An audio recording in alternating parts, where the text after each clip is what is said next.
Alors oui, je pense qu'aujourd'hui j'ai eu la chance de choisir mon métier, mais ça m'a pris beaucoup de temps. C'est-à-dire que dans un premier temps, je m'étais orienté vers l'audiovisuel. J'aimais bien ce qu'était la vidéo, le contenu, etc. Donc j'ai fait un BTS sur gestion de production audiovisuelle. Puis après, j'ai découvert ce que c'était la communication, qui était un peu plus large. Donc effectivement, on accompagnait des marques, des entreprises ou des produits pour essayer de trouver la bonne cible, créer le bon message. Et puis par la suite, j'ai découvert le conseil, la publicité aussi. Et tout ça m'a permis de découvrir un peu la communication, le marketing, et j'ai eu la chance aussi de travailler au sein de groupe média. Et donc là, je me suis dit, qu'est-ce que j'aime finalement? Moi, ce que j'aimais, c'est surtout pouvoir communiquer et accompagner finalement le conseil, accompagner les entreprises, les clients en amont, et aussi la partie formation. C'est vraiment là que je m'épanouis le plus, où je vais pouvoir partager ces compétences. Et donc aujourd'hui, ce métier de consultant et formateur pour les entreprises, et aussi gestionnaire de mon agence de communication, c'est vraiment un métier que j'ai pu un petit peu construire avec plein de petites choses que j'ai cherché à gauche à droite, et qui me convient plutôt pas mal. D'abord, on va commencer par les inconvénients. Les inconvénients, c'est qu'effectivement, il y a être gestionnaire d'une entreprise, c'est jamais simple, hein. Il y a toute une partie de gestion, de problématiques, notamment tout ce qui va être la finance, tout ce qui va être la comptabilité, où là, c'est pas forcément ce que j'adore, mais c'est super important pour la gestion d'entreprise et la structure d'une entreprise. Des choses liées à l'administratif, au recrutement aussi. Voilà, ça fait un peu les inconvénients. Après, sur la partie consultant, être consultant, c'est aussi être à l'écoute des clients, donc quand ça va bien, et aussi quand ça va pas bien. Donc quand ça va pas bien, on est aussi le premier rempart, c'est nous qui les appellent, d'accord? Et après, la partie formation, il n'y a pas réellement d'inconvénients. Quand il y a une trentaine ou 300 personnes à former, ça peut être un inconvénient, parce que 300 personnes à former, c'est 300 personnes qu'il faut corriger, qu'il faut suivre, qu'il faut accompagner. Mais là, sur les 5 dernières années, j'ai vraiment appris à le faire, du coup, c'est moins un inconvénient. Après, les avantages, c'est qu'on s'amuse tous les jours.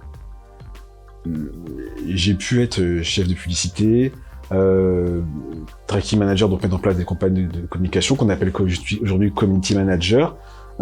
Gestionnaire d'entreprise, ça fait 10 ans que j'ai une entreprise. Par contre, le métier que je fais aujourd'hui de consultant et formateur, consultant, ça fait vraiment que 5 ans que j'ai pu me servir de mon expérience en agence de communication et en groupe média, et formateur également. C'est vraiment que 5 ans que je fais ça. Avant, j'étais chef de produit marketing digital chez Énergie. Donc j'avais un rôle dans une entreprise. Être consultant, c'est se servir de ses compétences pour les partager avec plein de gens, et formateur ou professionnel, c'est aussi ça. Servir des compétences pour les partager avec plein de gens. Ça fait que 5 ans que je fais ça finalement. Juste avant, j'étais chef de produit marketing digital pour le groupe Énergie, un groupe de radio et de télévision. Juste avant ça, j'étais conseiller en communication plurimédia, c'est-à-dire que je travaillais au sein d'une entreprise où on avait comme clients LVMH, Monster, Mondelez, Unilever, qui sont des groupes d'agroalimentaires, qu'on accompagnait pour qu'ils puissent communiquer sur le web, mais aussi sur des supports comme les réseaux sociaux, par email, mise en place de la gestion de la relation client, etc. Le bac, j'ai fait un bac génie électronique, voilà, donc c'était très technique, ça m'a beaucoup plu, mais je pense que ce que j'ai préféré dans ce bac, c'était le bac danse. Voilà, donc l'option danse, c'est vraiment ce qui m'a le plus plu. Alors après, j'ai fait un BTS en gestion de production audiovisuelle, donc ça m'a pris 2 ans. Après, j'ai fait une première licence, ça m'a pris 1 an. Une deuxième licence, ça m'a pris encore 3 ans. J'ai fait un master entrepreneuriat, ça m'a fait 4 ans. J'ai fait une année de césure. Et j'ai fait un master 2, ça m'a pris 6 ans. Moi, j'ai eu la chance de faire des formations plutôt professionnelles. Ce qui fait que, après le bac, j'ai fait un BTS. Donc le BTS, il y avait au moins 12 mois de stage. Donc, le stage, c'est vraiment là que j'ai pu m'épanouir, apprendre des choses, découvrir les différents métiers, pratiquer. Après, licence, c'était aussi licence pro. Donc pareil, toujours avec une grosse période de stage. Donc là, j'ai pu vraiment être encore en entreprise. Donc c'était des formations qui avaient pour vocation de m'envoyer vers les entreprises, en fait, pas de continuer les études. Donc quand on fait une licence pro, l'objectif, c'est pas forcément ensuite de continuer. Puis quand j'ai fait mon master, c'était vraiment pour pouvoir justement continuer. Et après, il y avait une année de césure, donc il y avait une période de stage qui était très courte. Mais par contre, comme j'ai fait une année de césure, pendant 1 an, j'ai pu faire énormément de stages, en fait. Et du coup, c'est là que vraiment que j'ai pu aller découvrir des trucs, pratiquer, essayer, me louper et avoir plein de choses, compétences à utiliser. Alors, mes projets dans le futur, continuer à développer l'agence Comweb qui aujourd'hui est très bretonne et de l'ouvrir un peu plus très Côte d'Armor, on va dire, et l'ouvrir à la Bretagne, toute la Bretagne, et pourquoi pas au reste de la France, puisque on a des services qui plaisent, notamment sur les réseaux sociaux, le référencement.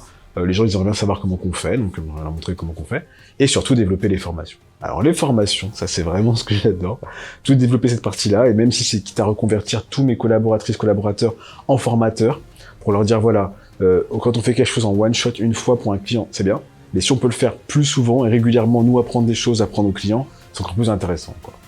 Aujourd'hui, je suis gérant de l'entreprise. Mon métier au quotidien, c'est cette fonction d'aller chercher de nouveaux clients, de leur présenter notre offre, de les prospecter, donc par mail, par téléphone, de mettre en place des rendez-vous avec eux pour comprendre leurs besoins et faire toute une partie de gestion administrative qui va être la signature des contrats, qui va être la gestion de la comptabilité, qui va être les déclarations URSSAF, les impôts, tout ça. S'assurer que tout fonctionne bien, qu'on ait les liquidités pour que tout le monde puisse être bien rémunéré. Et voilà, c'est vraiment ça aussi sur l'agence en tout cas.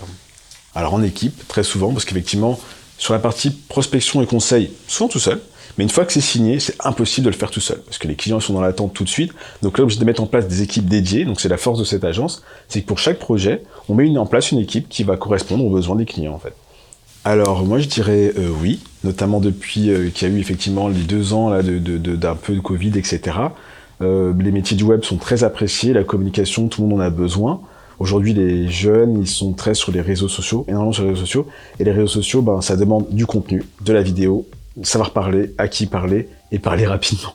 De manière, voilà, faut pas être trop évasif, voilà, faut vraiment être très concret. Et pour ça, on a besoin de communication, en fait. La communication, c'est pas quelque chose qu'on invente, c'est vraiment quelque chose qu'on prépare à l'avance. On va prendre le temps de réfléchir aux messages, aux canaux. Est-ce qu'on va sur TikTok, est-ce qu'on va sur Facebook, est-ce qu'on va sur Instagram, comment on présente les choses, comment on les dit, quels mots on utilise, et voilà. Alors pour quelqu'un qui a accueilli en stage, la première compétence, c'est d'avoir une appétence pour au moins un levier de communication du web. Soit un site web, soit les réseaux sociaux, soit, je sais pas, quelqu'un qui aime bien une newsletter, je sais pas, n'importe quoi. Juste une attirance vers un canal de communication lié au web en fait. Ça se ressent très rapidement. Comment on fait? En général, je pose une question du genre, est-ce que vous êtes sur les réseaux sociaux? Si la personne me dit, ouais, mais j'aime pas trop ça, je me dis, ah, c'est dommage parce que vous allez voir, il y a beaucoup de ça. Si la personne me fait, ah oui, et je me dis, ah, je sais pas pourquoi, mais à mon avis, il y a quelque chose qui fait que... il y a quelque chose qui lui plaît dans les réseaux sociaux. Alors oui, effectivement, l'un des premiers stages qui a été très important pour moi, c'était un stage chez Lagardère Active. Donc moi, c'est vrai que je venais du monde de l'audiovisuel, donc j'avais déjà fait des stages dans la production de vidéos, dans la production musicale en fait, vraiment, c'était ça chez DJ Center. Et du coup, Lagardère Active, moi, c'était tout nouveau, je connaissais même pas le groupe. Quand j'avais vu Gulli, MCM, je me disais, ah, ça a l'air cool et tout. Et puis j'arrive dans une grande entreprise, c'était sur les Champs-Élysées, j'étais pas du tout habillé pour, j'étais pas du tout prêt pour ça. Et puis en fait, eux, ils recherchaient quelqu'un qui savait faire des compilations musicales, au début, c'était vraiment pour ça. Et puis j'ai découvert ce monde qui était très intéressant, avec des chaînes de télé, des caméras, les médias en fait. J'arrivais dans un groupe média, et j'étais vraiment pas prêt pour ça, et du coup, ça me permet d'apprendre comment faire des compilations musicales, mais aussi comment se gérait un groupe média, multimédia en fait. Avec Gulli qui faisait des magazines, qui avait une chaîne de télé, qui développait des programmes de contenu, qui faisait des jeux concours, et pour moi c'était la grande découverte des médias en fait. Aujourd'hui, si je prends du recul sur mon parcours, je pense qu'il est un petit peu éclectique, qu'il y a plein de choses différentes, donc dans l'audiovisuel, dans le conseil, dans la communication, dans la gestion d'entreprise, dans l'entrepreneuriat, mais j'essaie de me servir de tout ça au quotidien pour faire ce que je fais aujourd'hui, à savoir être consultant et formateur en marketing digital et développement commercial apparemment. C'est ce qu'on m'a dit. Voilà.